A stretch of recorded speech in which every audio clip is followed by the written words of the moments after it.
Is the fly you use more important, or is it how you present that fly that matters most? This is one of the most debated questions in all of fly fishing, so here at VFC, we decided to try our hand at answering it. We spent an entire day fishing 2 different rivers, various water types, and chasing 4 different species of trout with only 2 flies. We wanted to see just how much pattern and presentation actually matter. So today on Untangled, we're going to walk you through that trip, what we learned from it, and what you should focus on if you want to be more successful on the water. This is Untangled, fly fishing for everyone, presented by Ventures Fly Co. Hey everybody, welcome to it. This is Untangled, and I am your host, Spencer Durant, alongside the second greatest sidekick I think I've ever had, Alex Stolz. What a compliment. I mean, my kid's probably number 1, right? She's a pretty great sidekick right now. Fair enough. So, but you're right up there, man. Coming for the title. Watch out, Ruth. No, we're gonna have some fun today, man, because we're gonna chat a little bit about a challenge that we did last summer, a little video that we filmed while we were doing it. We do these how we fish videos, right? Where we take you out on the water and we just walk you through a whole day on the water, sometimes even 2 days you get. And this year we're doing like a 6-dayer or something where you get to see how we approach the water, what we're going to do. We just walk you through it, talk you through, troubleshoot every situation that we run into while we're out there. And we were planning them out. This was for 2025. We were planning them out. Like, what are we going to film and release in 2026? And I want to do a little bit of a challenge because Alex is a little competitive. He golfed, and I guess that's competitive. I wouldn't. Wow, shots fired. Yeah. No, I would never cast aspersions on golf, Alex. Come on. Spencer's never even golfed before in his life. Can you believe that? I have. Oh, I thought you said you have not. No, I was not allowed back at the course, though. What'd you do? I can't talk about it. We'd have to blur my face out, and change my voice, which I can do. I got the voice disguiser over there. But anyways. Yeah. I love golfing. I love games. I mean, just to give you a little bit of an example, my wife and I, we love board games, and at our house, we have a vase. It's called the victory vase. If we keep score on a piece of paper and you win, that piece of paper goes in the victory vase. Yes. So, love competition. And I'm not one to shy away from making a fool of myself he likes either. To lose. So, that's a shot being fired. Viewers, listeners, that is an example of a shot being fired, we just saw. Fair enough. So we decided we were going to do this little challenge, and we wanted to really, really take it up a level because there's a couple different ways we could have gone with it, and the one that I picked was the International Game Fish Association, IGFA for short. Love them. Never miss anything that they do. Right? I'm up to date on everything IGFA, and they're the world record book keeping group for all of the fishing records in the world. So if you set a world record, the IGFA certifies it. So it's like Guinness Book of World Records for fishing? Yes. Okay. For any kind of fishing, conventional, fly fishing, line class records. Do you have to have one of their judges come out with like a clipboard and stand in the river with you? I wish, but no. It's all on the honor system. Okay. Yeah.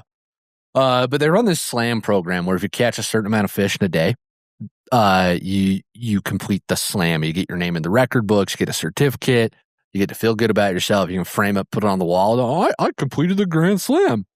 And the one that I really wanted to do was the Trout Super Grand Slam, which is 4 different trout species in a day. But the catch is you have to catch them in a day. And then the only ones that count are rainbows, brookies, bull trout, lake trout, brown trout, cutthroats, and goldens. Tiger trout, splake, any of the hybrids, they don't count at all. I don't think the albino rainbows count. The palomino rainbows, they don't count at all. It has to be just your regular old trout.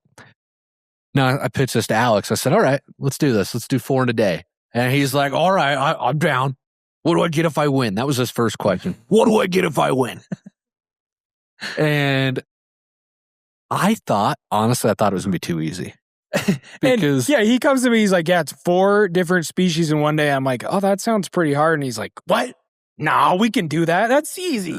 Because I live right next to where some high country, and there's brookies, browns, rainbows, and cutthroat all within 20 miles of each other. Just really easy to get to. I'm like, it's going to be a piece of cake. So I thought it was going to be too easy. So I decided to add one more wrinkle to it. And that wrinkle was that we had to fish the same dry dropper rig all day. We got 2 flies. And now you could cut your dropper off. We decided that if you wanted to fish single dry fly, you could. You could adjust your rig. You could go single dry fly, single nymph. Change the depth if you needed to. But you had to stick those 2 flies. You couldn't change their size, color, nothing. It had to be whatever you picked to start the day out. And this was kind of funny because Spencer was in the middle of editing this video. Yeah. And he was talking about how he really thought this was going to be easier than it was. And I'm like, I don't think people would think this challenge is easy. I didn't think anybody was going to be impressed with it. I thought we're going to put this video out and everyone's going to make fun of us. The trolls are going to come out like, oh, I caught 18 different trout species in a day once. Okay. So I actually threw a poll in our school group asking, would you consider catching 4 trout species in a single day difficult or easy? And what were the results of that, we got Alex? 297 votes.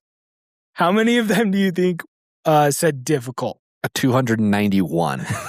280 of the 297 people said they thought it would be difficult. What was funny is a lot of the comments were like, I have a hard enough time catching 1 fish during the day. So, I just completely underestimated this. So let's dive into the what I thought was the most challenging part of it.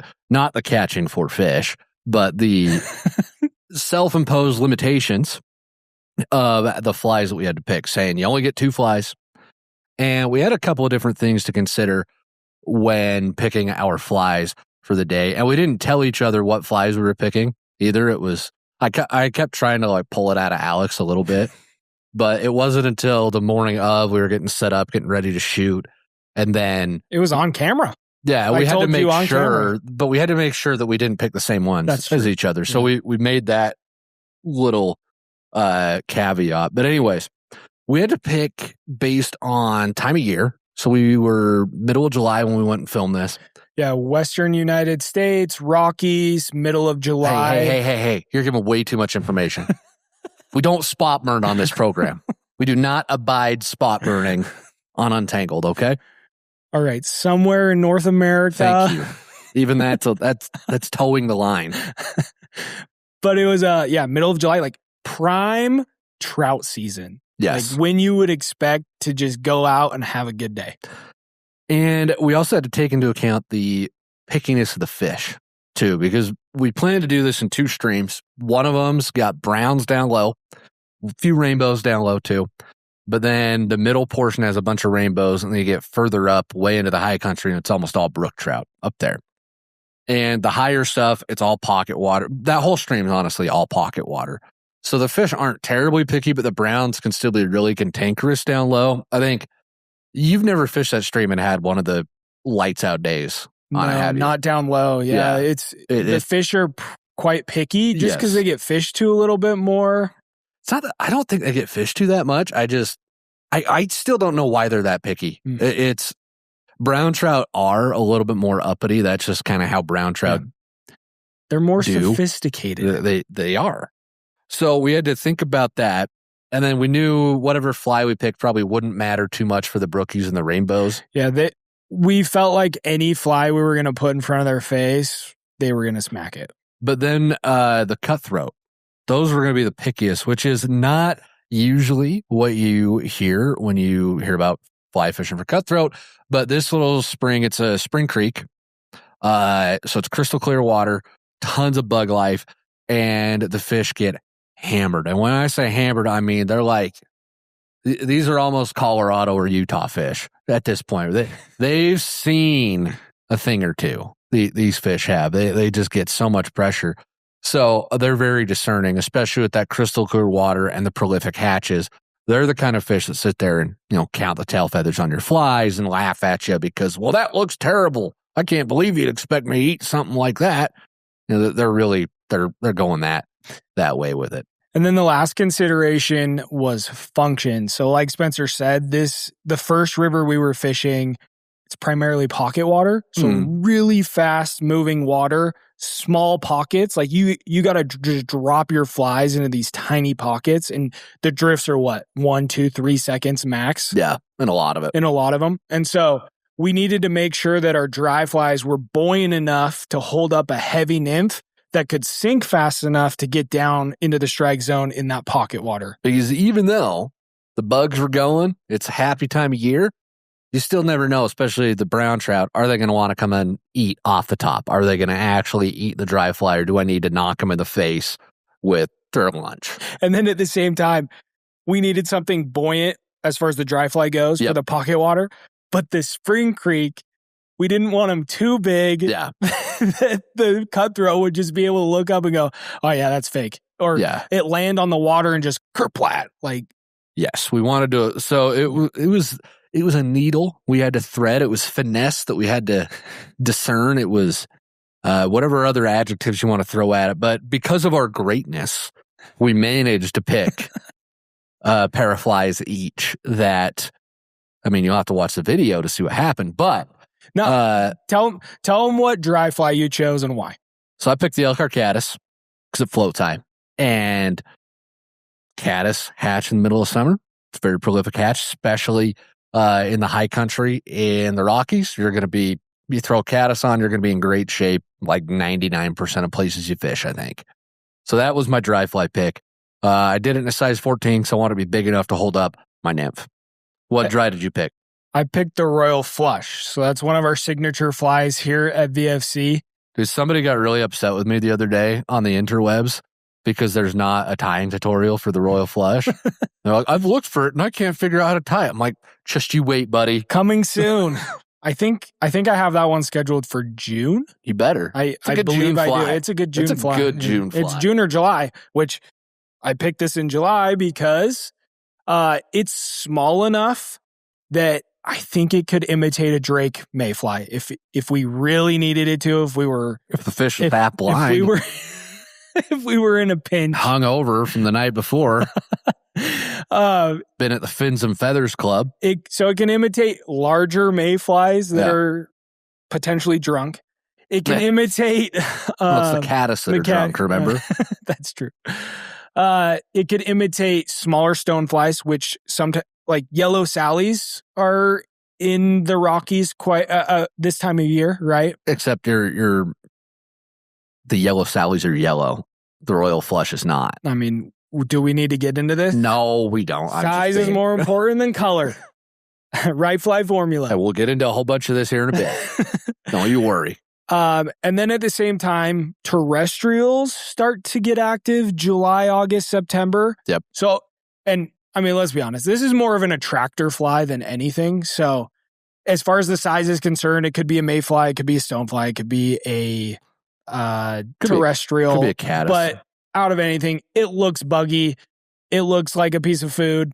Fish go after it. And it's super buoyant, has a piece of foam in it, so it's great for pocket water. Especially on that river, too. I had a great couple of days with Royal Flushes on that little creek. So, yeah. It's a good time. So that's why I chose that dry fly. What about your nymph?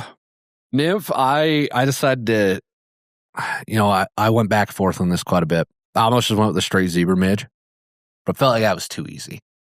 Again, I thought this was going to be a piece of cake, right? It's like, I don't want to make it so easy. I don't want to be bored. I don't want this video to be done in half a day. So I went with the Perdigon. It sinks quick, picks a size 14, so it's bigger. It's going to get down to where the fish are. And then it's just that attractor. It just looks buggy. So it's something that I have a high degree of confidence fish are going to eat. And on this creek in particular, I've been fishing Perdigons a lot lately and does really well. They really love it up there for whatever reason. That and Pat's rubber legs. They can't get enough of those. But I didn't think the Pat's was going to work on the cutthroat. So that's why I also went with the Perdigons. I needed something that was cutthroaty.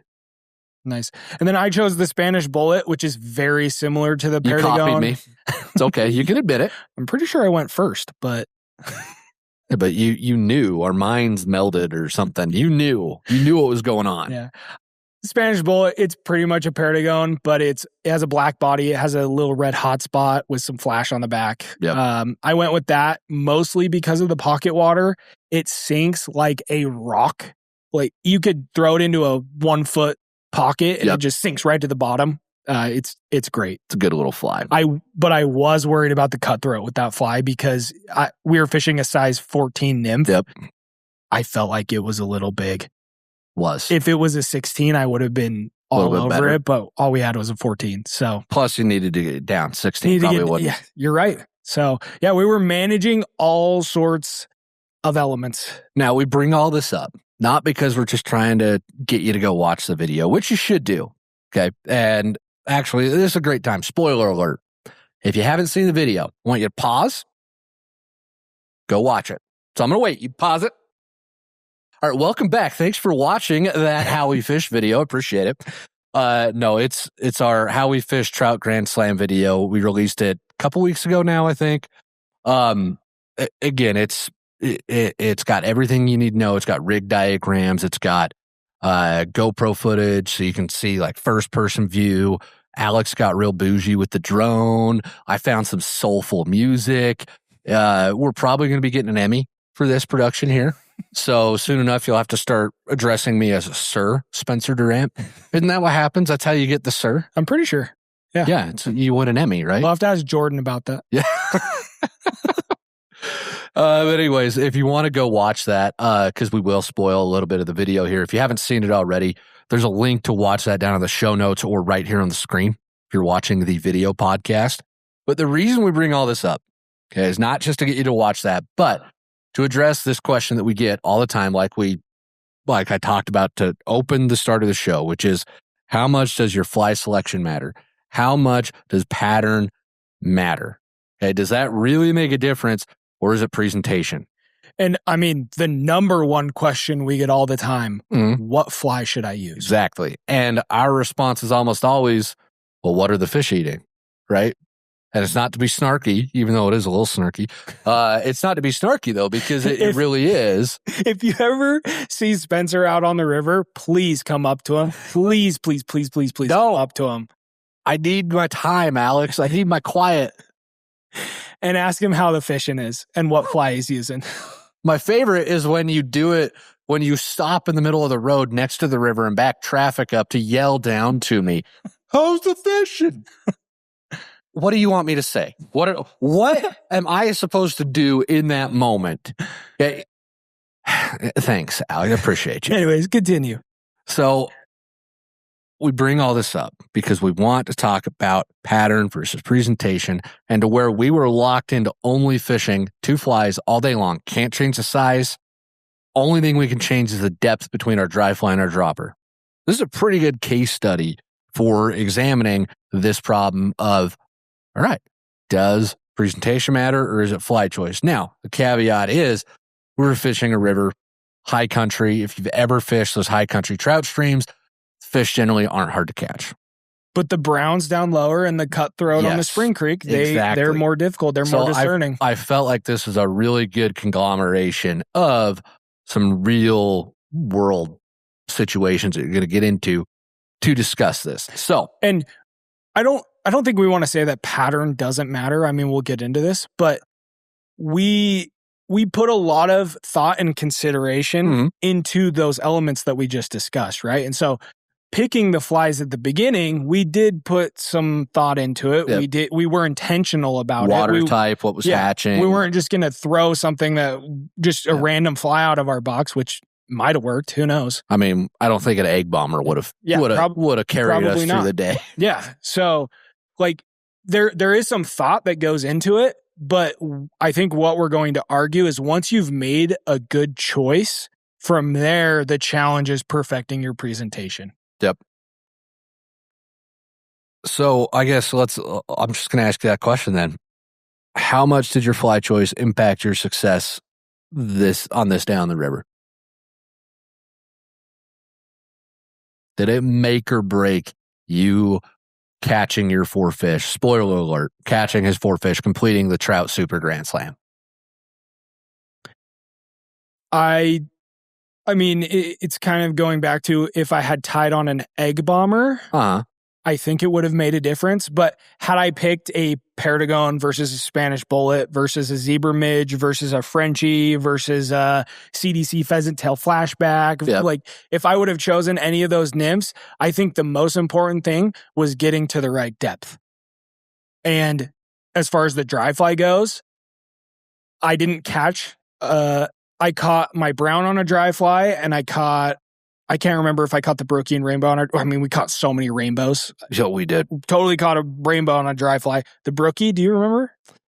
I think your brookie was on the nymph, and I remember because in the video, the shot of Alex hooking the brookie, it sucks. And that's not because it's Alex hooking it and I was doing the editing. It's because as he hooked it, I lost my footing in the stream. And so on my audio track, you just hear me going, oh, and then plenty of curses. And then the camera's going wonky while Alex is hooking into the fish. So I had to use his GoPro shot. And it was because I slowed it down to see if I could see. It wasn't nymph. So I caught the brookie on a nymph. Yeah. So the dry fly, I think I was expecting to catch fish more on the nymph anyways, but I don't think it would have made that big of a difference.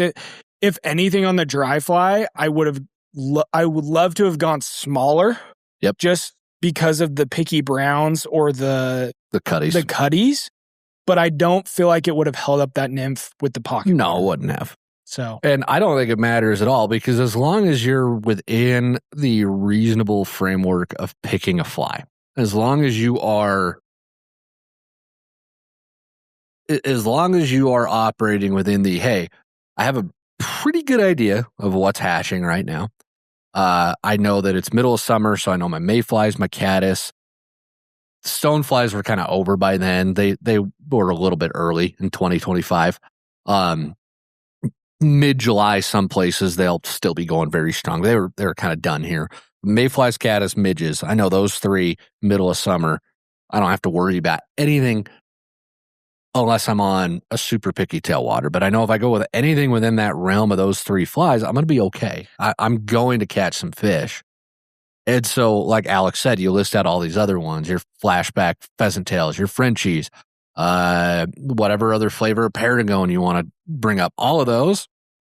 Yeah, any of those would have worked. It doesn't really matter. It matters that we fished them well and that we put them in front of fish and made them look real. That's what mattered. I have a follow-up question because there are times when fly pattern does matter. When are those times? It's up to the fish. No, I'm being serious. It really is up to the fish. I guess I'm talking like general conditions. I know what you're saying. What river types would you put a lot more stock into changing out your fly pattern? If I saw him up and eating a hatch, like eating off the top, there's definitely like one dominant bug hatching at that point. That's when I'm really going to try and dial that in because you might have mayflies active and midges active and caddis active, but if only the midges are hatching or only the caddis are hatching, yes, it's the middle of July. They've seen caddis, but if that's not what's hatching right in that moment, your chances of catching fish aren't going to be as great as if you put that midge on because trout do live in the moment, right? As much as I actually saw this thing the other day. Someone tried to measure a trout's IQ. Their IQ is 6. So whenever you don't catch a fish or it refuses your fly, remember, something with an IQ of 6 outsmarted you. It's going to make you feel real good about yourself. But I bring that up because like they live in the moment. They're not all that smart as much as we try to make them be, right? They're focused on what's going on right now. So yes, they've seen a caddis, they've seen a mayfly, but that doesn't really matter if the midges are what's going on right now. So you have to be conscientious of that. And I think it could get as granular as you talked about this in a recent podcast, even stages of the hatch, right? Like in the morning, you won't see fish rising. They're probably eating the nymphs. As the hatch starts to progress and they move up through the water column, you might start to see fish tailing or their dorsal fin, these subtle rises. They're probably eating emergers. You start seeing noses. They're jumping out of the water after bugs. probably eating the duns. And then later on in the day, they might go back to those subtle sips to eat spinners, right? And so that's when thinking through your pattern might be a lot more important. And I agree. Even then, if you think through that and then you pick a pattern, usually you're in the ballpark, and it comes down to presentation. Exactly. So. And just one more story to drive this home before we move on.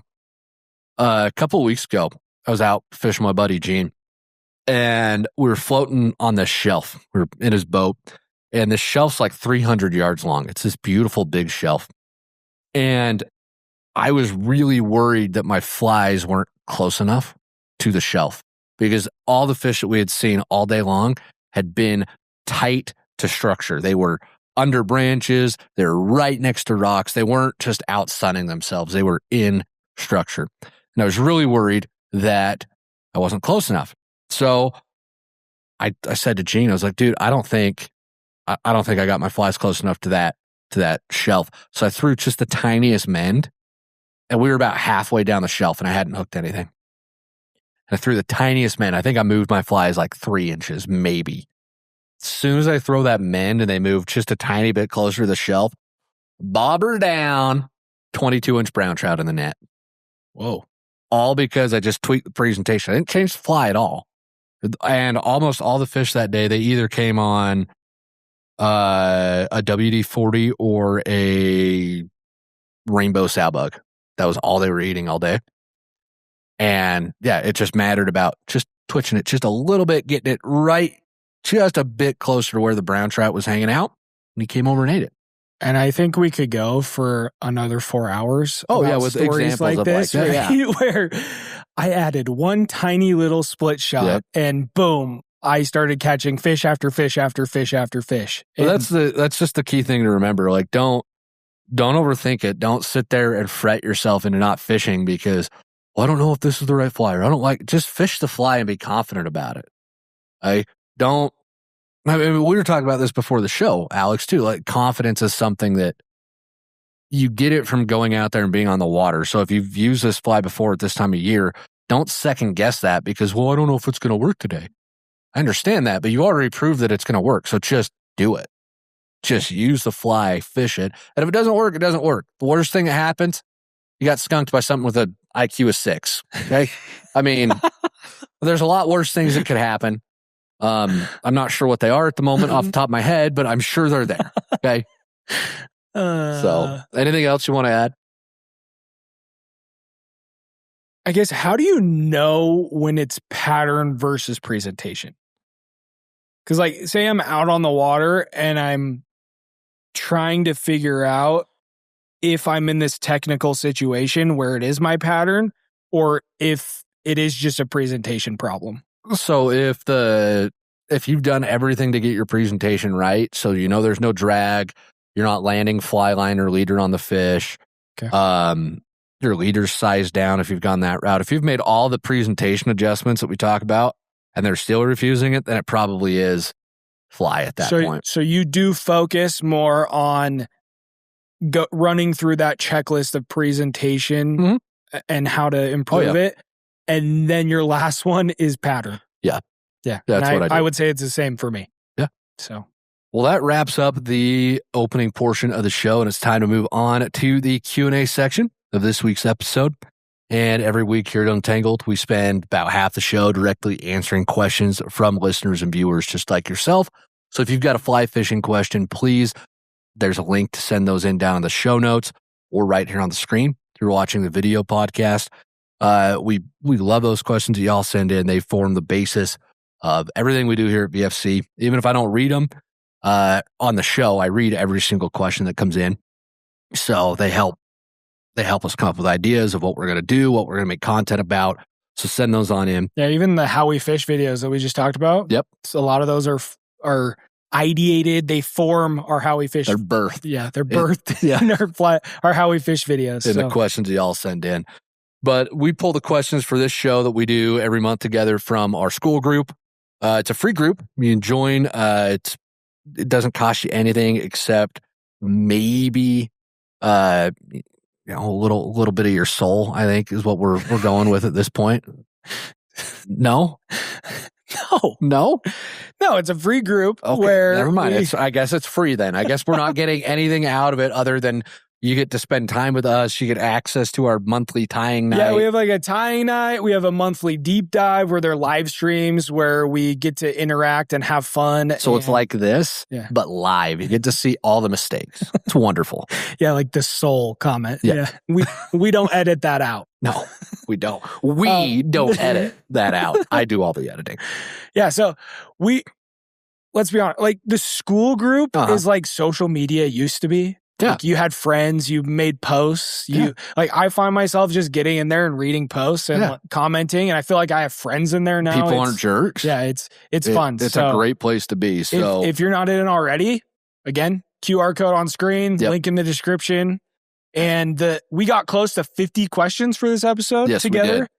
We did. So thank you to everyone who submitted a question. Unfortunately, we don't have enough time to answer all 50, but we pulled a few. And we're going to run through them. And we pulled them from our favorites. So if you didn't get picked, it's because we don't like you. No. We just, honestly, it was random. You didn't give enough of your soul. Yeah.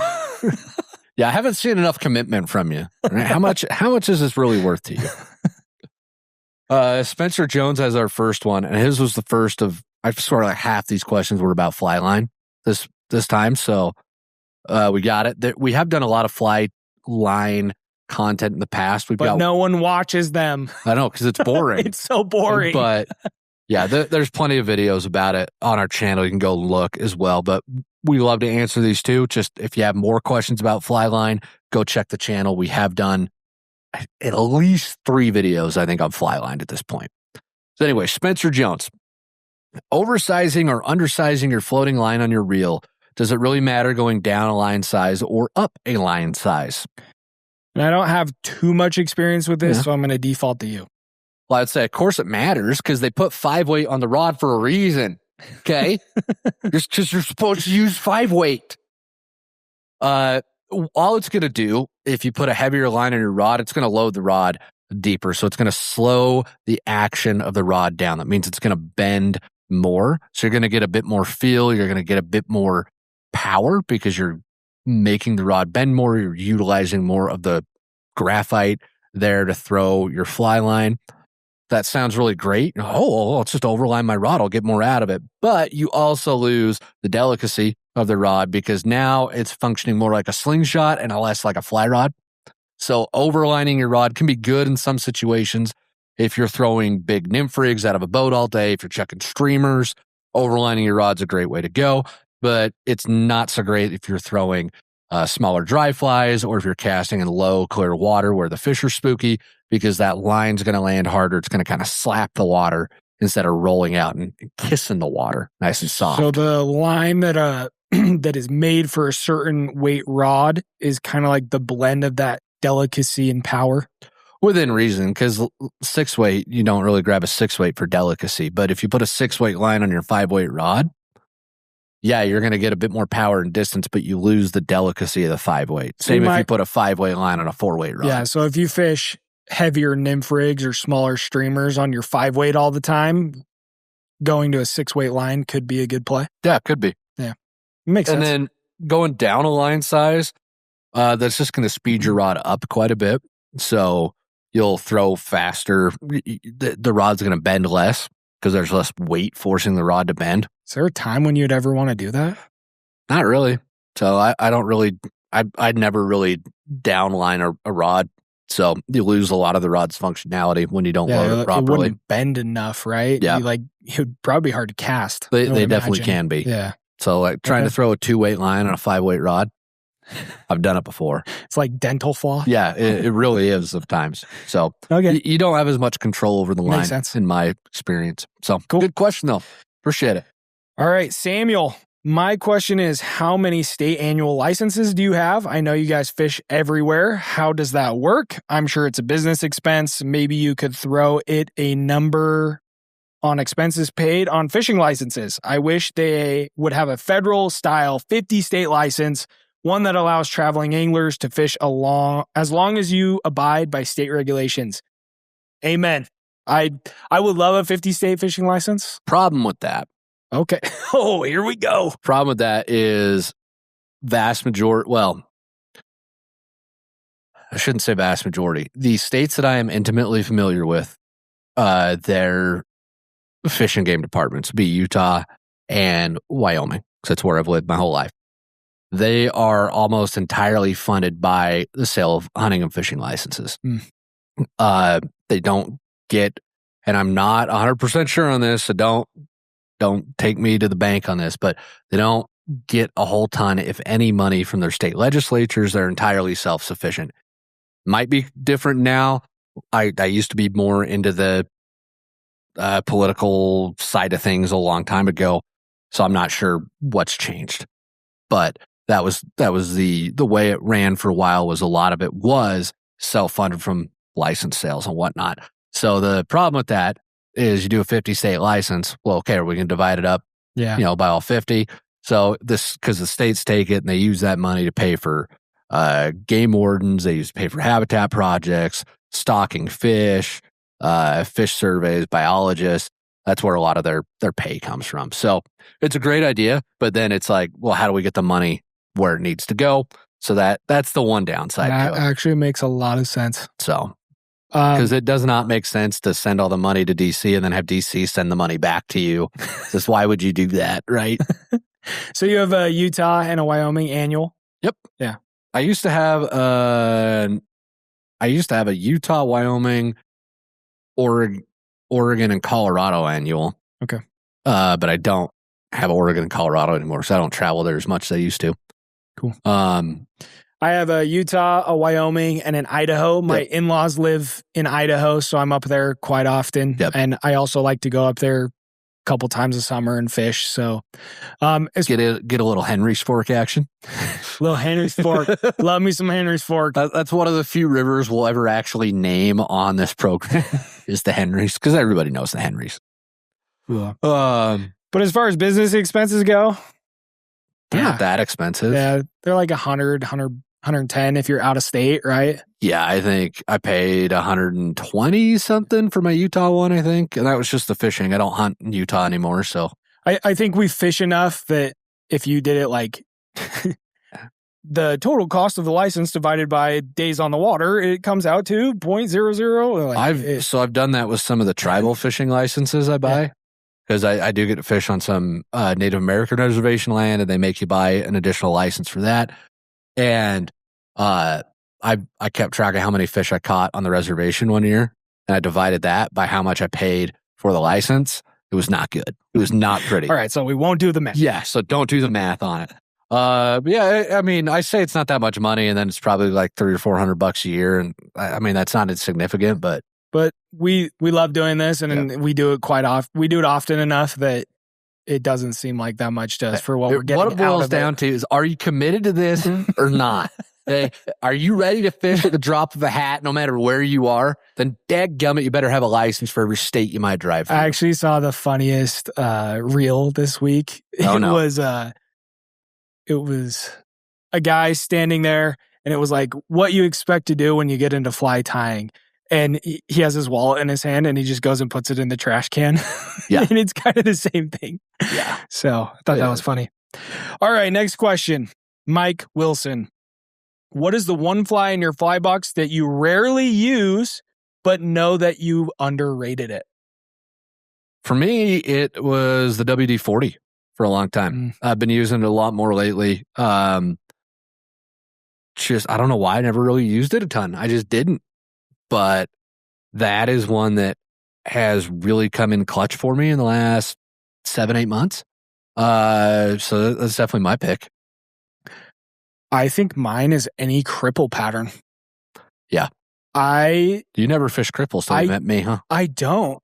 I still don't, honestly. Like, we're out on the water, and I'll go straight to a parachute fly, and you're like, oh, I'm going to tie on a cripple. And I'm like, it's probably a good idea. I learned that from Ryan Kelly, our buddy. He almost always fishes cripples during dry fly hatches, and he catches a lot of fish. So now I almost only fish cripples. Same with sparkle duns, right? Like you talk about the sparkle dun all the time. Single greatest fly ever created. Craig Matthews, he's the one who created it.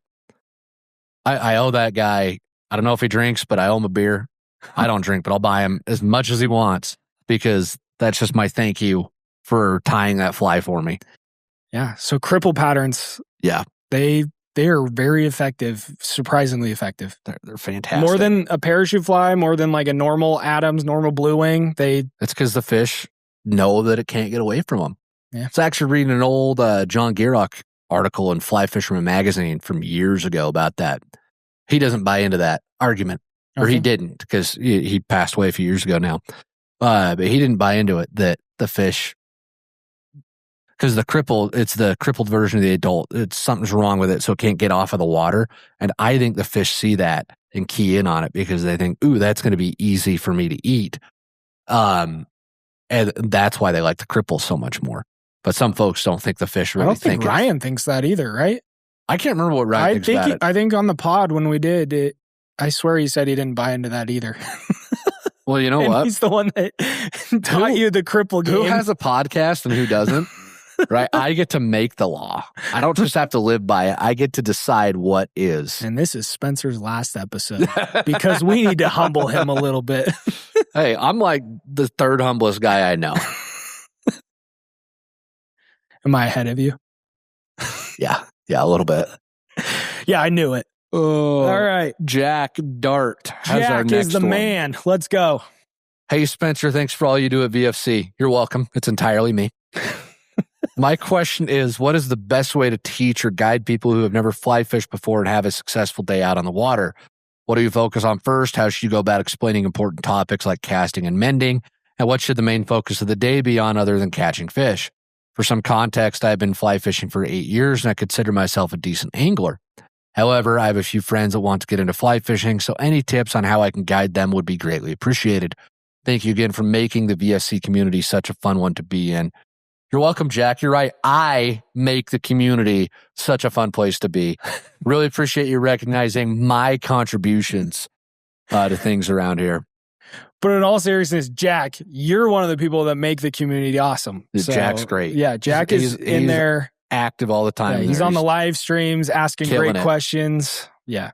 So when I was guiding, I catered towards first-time anglers, take them out a lot. And we would always spend the first little bit working on casting practice, because even if they said, oh, I've fly fished before, I've cast before. Have you? Have you really? So I would always say, oh, here, show me what your cast looks like. And then based on that, some of them were great, actually, and we didn't have to spend really any time.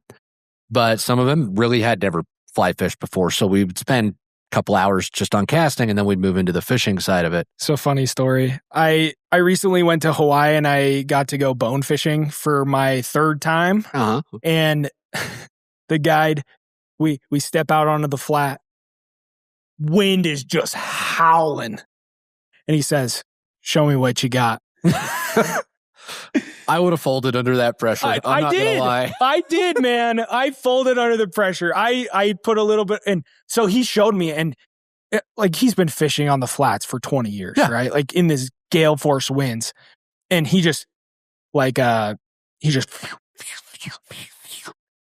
for any of you watching the video podcast, that was totally worth it. Those are some ninja moves right there. But he chucks it out there with this fast action rod and just boom. It's like a bullet. And hands me the rod. It was a friggin' flimsy rubber noodle cast, man. It was so embarrassing. But I've been there. I've been there. Trust me. But I got the hang of it by the end of the day. Just took me a little bit. So I feel for those people. I think that point brings up, though, you really should focus on casting, because if you can't get the fly to the fish, then you're kind of screwed. You're going to have a really tough time. It's like going to a wing restaurant and ordering the boneless chicken nuggets. All right, what are you doing? Why are you there? Go to Wendy's. They've got the same thing, and you're not taking up valuable space at a wing joint for someone who appreciates it. No, it's not quite on that level. But in all seriousness, if they can't get the fly to the fish, they're not going to have opportunities to catch the fish. So that really should be the main focus with people who've never been out before, is they don't need to be Instagram-worthy casting models. They don't need to be perfect at it. But whether you help them learn how to roll cast, whether you help them learn how to water load, whether you do teach them a little bit of actual fly casting, They need to be able to get those flies in front of the fish. Yeah, just get the timing down, right? Yep. Just let the rod load and unload. Get those flies, I don't know, what do you say, 30 feet? When I was guiding, I would take people out to little pocket water streams where they had to cast, like 15 feet at most. And that was awesome because almost anybody can figure out 15 feet. Okay, so that's a good point. Yep. Take them to a river where you don't take them to a giant tailwater where you got to go to the Henry's Fork. Yeah, don't do that. So a smaller stream where you don't have to cast as far. That's helpful. Maybe even like high sticking. That would be easier where you have like 2 feet of fly line out and you can just flick the fly.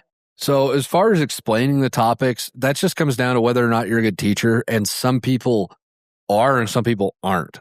So if you're not naturally a good teacher, then you need to know it inside and out so that you can try and explain it to someone. And people who are good teachers, they do know things inside and out, but they just have a gift of distilling it down.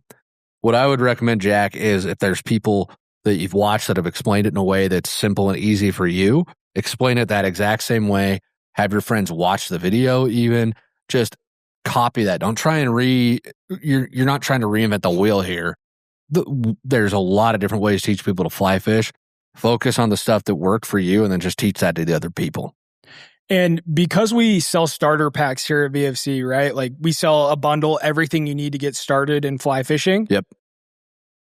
We don't want to just send people starter packs and then have them go through this where it's like, okay, I have all the gear, but now what do I do? And so that's what every fly fishing company's done for all of time, Alex. Why wouldn't we do it that way? Is that just not a good experience? Did we identify a hole in the market? So what we've tried to do is not only give you the gear, but almost systematize the way to go out on the water and be successful your very first time out. And so we've put a lot of thought, a lot of sleepless nights, a lot of walks out there, pondering, a lot of time in the truck, going to fishing spots. Spencer and I have had tons and tons of conversations. A few fights over what would be the best way to teach one thing or another. We have the whole beginner fly fishing masterclass, which not only helped us think through things, but we got feedback from people. So it's like, hey, your casting video, you didn't explain X, Y, and Z. And it's like, you're right. We didn't think about that. And so over the years, we've tried to distill it down into our first fish roadmap. So, well, that's bougie. Yeah, we threw this spiral bound and everything. Yeah, this comes in our starter packs, and it's essentially a checklist on the videos you need to watch. So there's 5 of them. If you watch these 5 videos, you're going to have a pretty good theoretical understanding of how to get started in fly fishing.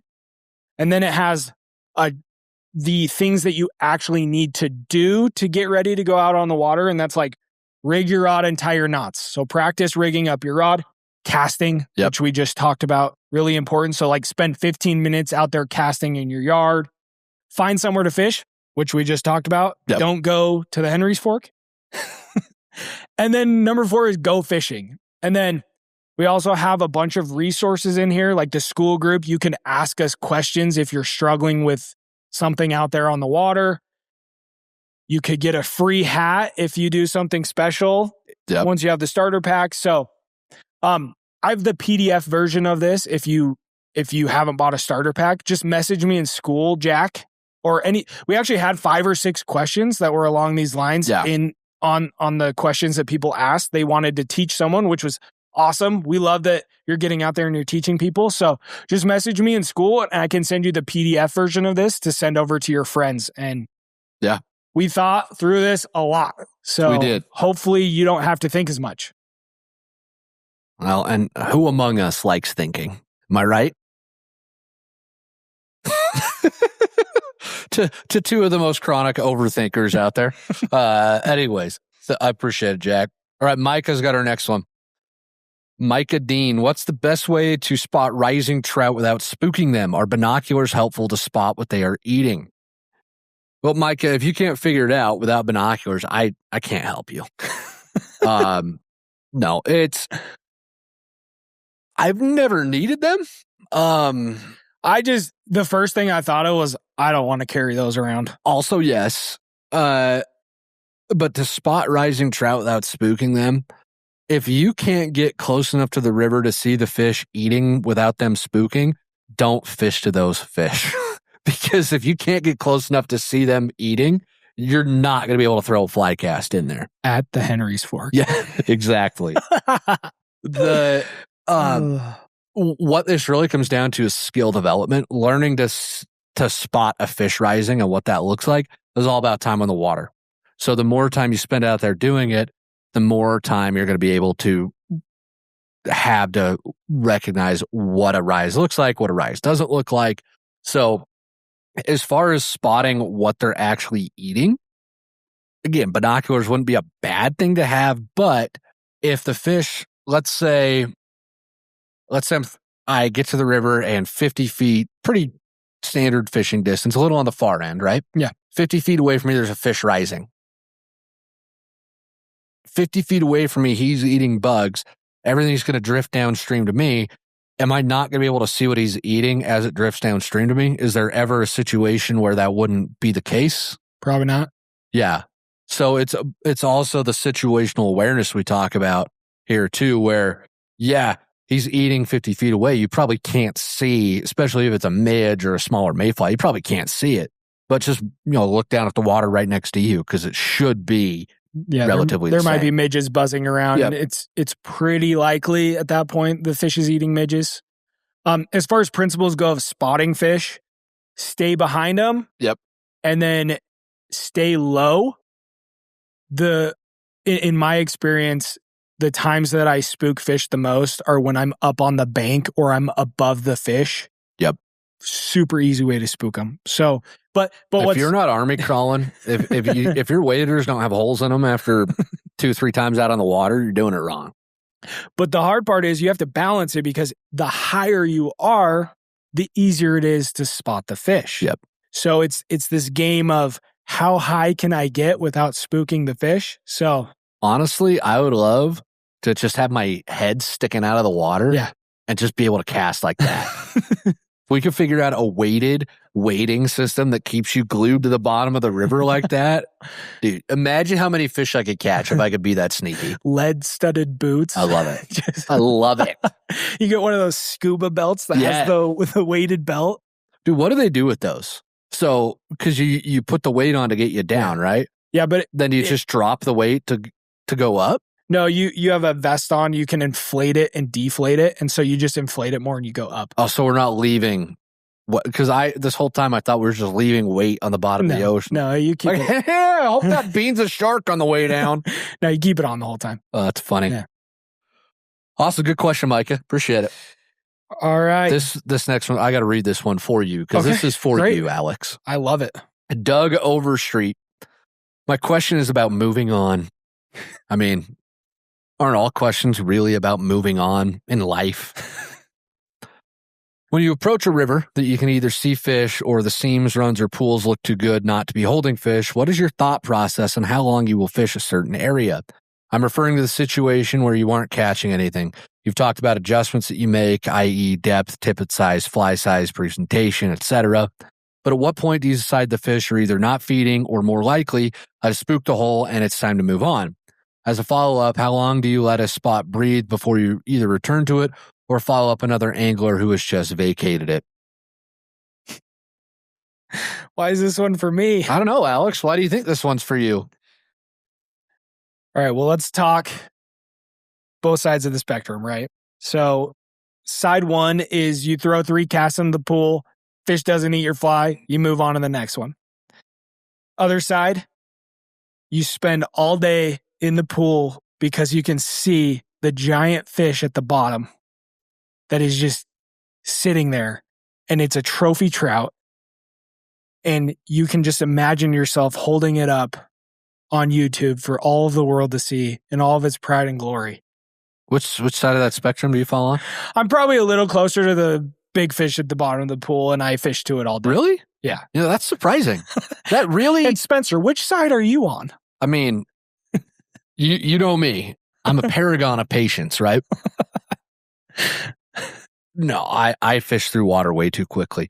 And that's why I wanted Alex to read this, because we're polar opposites. I cruise through water and Alex picks it apart just surgically. So here's how I think through it. I get to the hole. If I can see fish, I will spend a longer amount of time at the hole if I'm not catching fish. That's what it comes down to. If I can't see fish, I'll probably spend less time there. Yep. If I can see them, it gives me like a visual stimulus. Like there is a fish here in the water. What days that drive me absolutely crazy are when I see bugs out, I don't see fish rising, but I feel like the river it's on edge. It feels fishy. Yeah. Like it's just one of those days, but I can't see the fish. I'll start questioning all of reality. Like, oh, did they all die this year? Did they shut the water off during the winter? Did they drown? Like all sorts of stuff starts coming. So that's number one. Can I see the fish? I'll probably stay there longer. 2, are the fish active? Sometimes, like the fish I just talked about, the bottom of a pool, the trophy fish. Sometimes he's taking a snooze. A little siesta. Sometimes it's just sitting there. Is it siesta or fiesta? Siesta. Okay. Siesta is like a nap. Fiesta is a party, dude. Well, I'm sorry. A fiesta is every time I come on the podcast.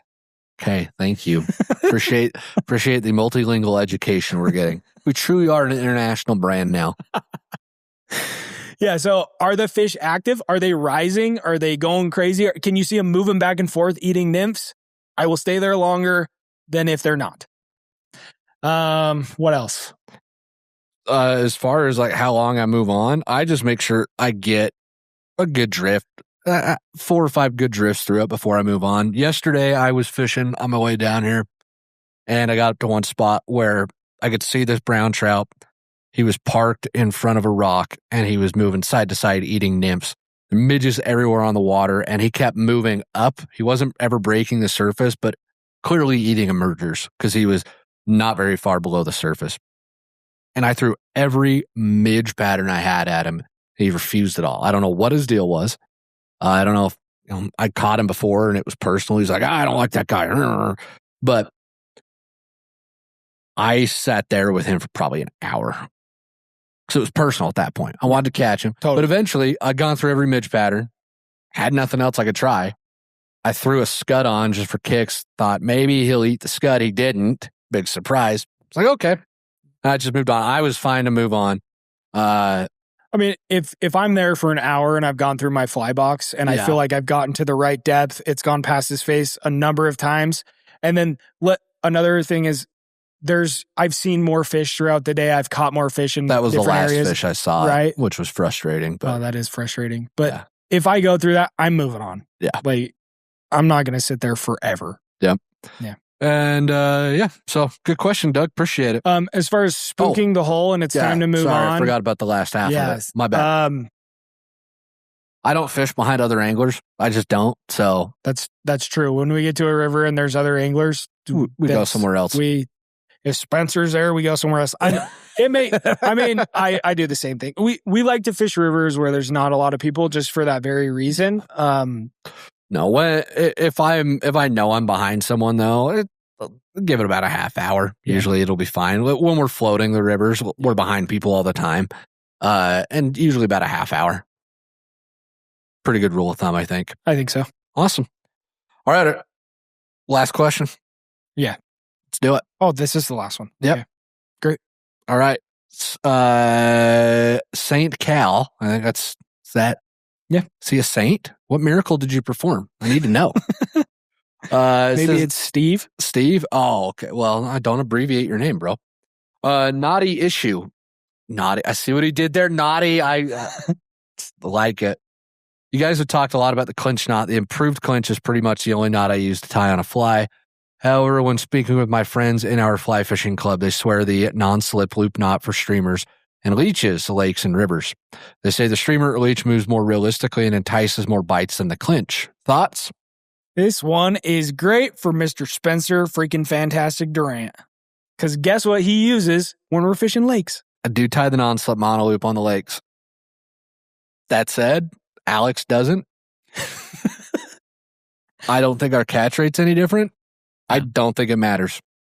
It's one of the, it might matter for 1 or 2 fish somewhere gets a lot of pressure, but this is a classic example, I think, of overthinking it.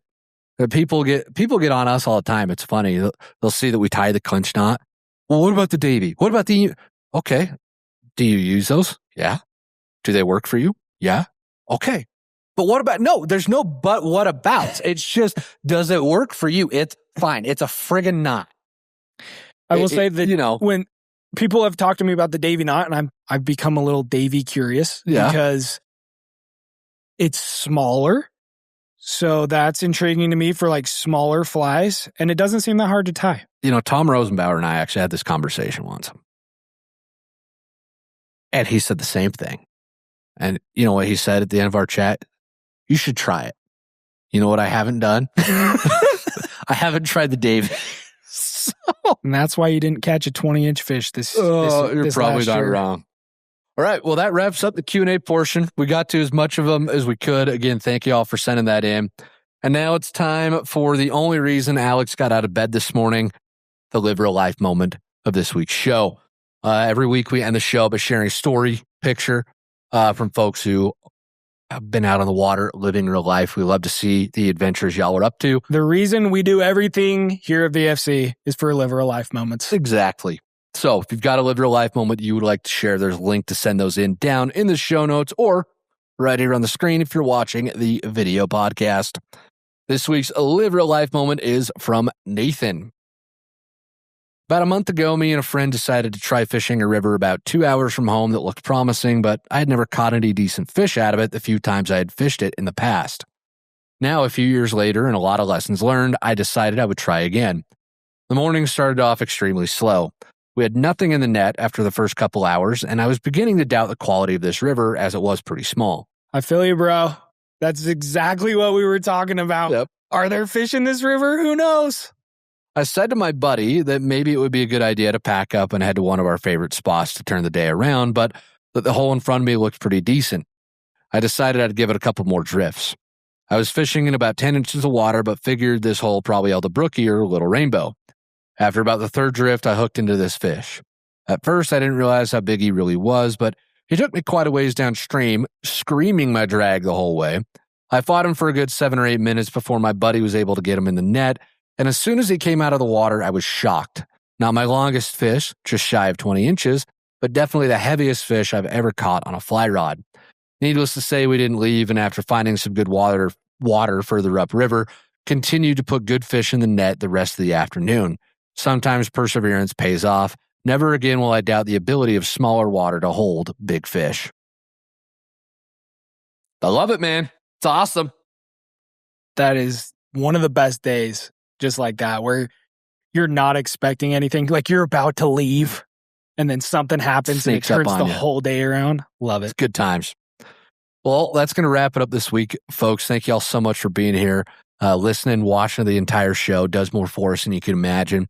If you would like to help us out even more, you can join school. You can send us money. You can, what? I mean, if they really love us, why wouldn't they? Right? You could buy me some Diet Coke, or the best thing you can do is tell everybody you know about VFC, about Untitled. Okay, yeah. Let's go with that. All right. Okay. That's the best thing they can do. Just tell everybody you know about the show and about what we're doing here. Get the word out. Rate and subscribe to us wherever you're listening or watching to this show. And until next week, folks, get out of the water, enjoy yourselves, go catch a few fish, and live real life.